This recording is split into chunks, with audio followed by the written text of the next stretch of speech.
বাচ্চা প্রসবের এই সময়টাতে এই অবস্থায় টান দিয়ে বস্তায় করে একদম বাহিরে নিয়ে আসছি।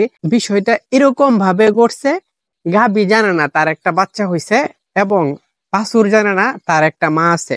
এরকম ভাবে কাজটা সম্পূর্ণ করা হয়েছে। বাহিরে আয়না একটা নবজাতক বাছুর হওয়ার পরে যে যে কাজগুলা করতে হয় ঠিক সেম কাজগুলাই করা হয়েছে। একটু স্পেশালি এই বাছুরটাকে আরো বেশি যত্ন সহকারে করা হয়েছে, কারণ যেহেতু জন্ম থেকেই সে এফএমডি কিংবা খুরা রোগ পেট থেকে নিয়ে আসছে।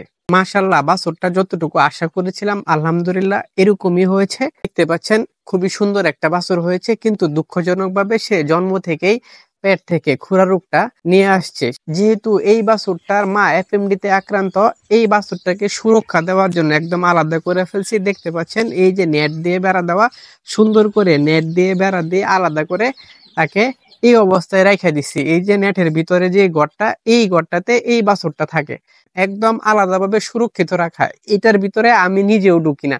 আমার ছোট ভাই আছে, যে দেখতে পাচ্ছেন আমার ছোট ভাই, সে এই বাছুরটার ফুল যত্ন করে। দিনের বেলায় 6 থেকে 7 বার এই বাছুরটাকে দুধ দেওয়া হয়। কি দুধ দেওয়া হয়, যেহেতু আমার গাভীটা এফএমডি তে আক্রান্ত, সরাসরি গাভীর দুধটা তাকে দেওয়া হয় না। বাজার থেকে দুধের পাউডার কিনতে পাওয়া যায়, ইউরোলো গ্রিন এই দুধের প্যাকেটটা খাওয়াইছি। এখন বর্তমানে চলতেছে একমি কোম্পানির এক মিল্ক, এই দুধটা চলতেছে। 1 লিটার দুধ তৈরি করতে 120 থেকে 150 গ্রাম পাউডার দিতে হয়। যেহেতু খুরা রোগে আক্রান্ত, সে দুধ ওইভাবে গ্রহণ করতে চায় না, খুবই কষ্ট করে, একদম বলতে গেলে 24 ঘন্টার মধ্যে 12 থেকে 14 ঘন্টায় আমার ছোট ভাই এই বাছুরটাকে দেখভাল করে। এখন অনেকেই প্রশ্ন করতে পারেন, রনি ভাই আপনি যদি নিজে যত্ন করতেন তাহলে মনে হয় সবচেয়ে বেশি ভালো হইতো। বিভিন্ন পারিপার্শ্বিক কারণে আমি নিজে এই যত্নটা করতে পারতেছি না, কারণ আমার বাধ্য হয়ে পশু চিকিৎসার কাজগুলা করতে হয়, আমার বাধ্য হয়ে বাড়ির বাহিরে যাইতে হয়, আমার বাধ্য হয়ে এখানে সেখানে ঘোরাঘুরি করতে হয়, এবং আমার যে ঘরে থাকা বড় যে গরুগুলো আছে সেই গরুগুলার যত্ন অন্য কেউ করতে পারে না। এগুলার খুরার মধ্যে প্রচন্ড পরিমাণে ঘা, অন্য কেউ এই খুরাগুলা পরিষ্কার করতে পারে না, স্পেশালি শুধুমাত্র আমিই করতে পারি। যেহেতু ওইগুলার যত্নটা আমার করতে হয়, আমি চাই না এইগুলা থেকে ভাইরাস আইসা আমার এই বাছুরটার মধ্যে ঢুইকা যাক। তাই আমি এই বাছুরটার আশেপাশেও আসি না। যদিও বা পাশে আসি, এই যে দেখতে পাচ্ছেন নেটের বাহিরে ব্লিচিং পাউডার জীবাণুনাশক ছিটানো, এই জীবাণুনাশকটা দেখতেছেন এইখান থেকে একদম সুন্দর করে ছিটায় দেওয়া আছে, যাতে কোনো ব্যক্তি ভাইরাস এবং ব্যাকটেরিয়া সহ আসলে যাতে এখানে এটা ধ্বংস হয়ে যায়, এমন ভাবে সুরক্ষা করতেছি। দেখতে পাচ্ছেন আমি আমার পায়ের যে জুতা আছে এখানে 3 জোড় জুতা পরিবর্তন করতেছি। এই যে পায়ের একটা জুতা পরিবর্তন করতেছি একদম টিউবওয়েলের কাছে কিংবা মোটরের কাছে, এখানেও ব্লিচিং পাউডার ছিটানো, এখানে 1 জোড় জুতা পরিবর্তন করলাম। এইখান থেকে এই যে আমি গোয়াল ঘরে যাইতেছি, গরুর ঘরে যাইতেছি, এই গরুর ঘর পর্যন্ত রাস্তাটাতেও ব্লিচিং পাউডার ছিটানো, ওইখানে গিয়ে আরেক জোড় জুতা পরিবর্তন করেছি।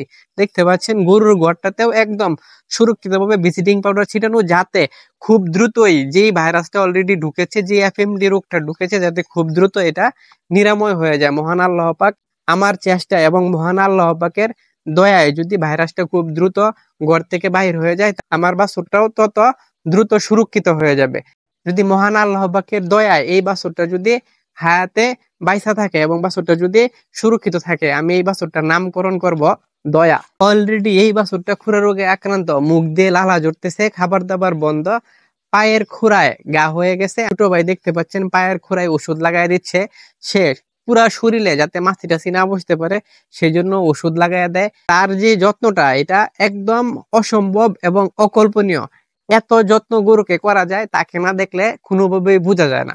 দোয়া করি এরকম ভাই যেন সবার ঘরে ঘরে থাকে। ছোট ভাইটার যত্ন এবং নিয়মিত ওষুধ খাওয়ানো এবং দিনে 6 থেকে 7 বার দুধ খাওয়ানোর পরিচর্যার কারণে, তার সারাদিন এই বাছুরটার পিছনে সময় দেওয়ার কারণে এখন আলহামদুলিল্লাহ বাছুরটা একটু ভালোর দিকে। আশা করি আর 3 থেকে 4 দিন এই বাছুরটাকে যদি এভাবে যত্ন করে রাখা যায়, তাহলে ইনশাল্লাহ তার খুরা রোগের যে ঝামেলাটা আছে সেই ঝামেলাটা সম্পূর্ণরূপে রিকভার হয়ে যাবে এবং আশা করি এই বাছুরটা জীবিত থাকবে।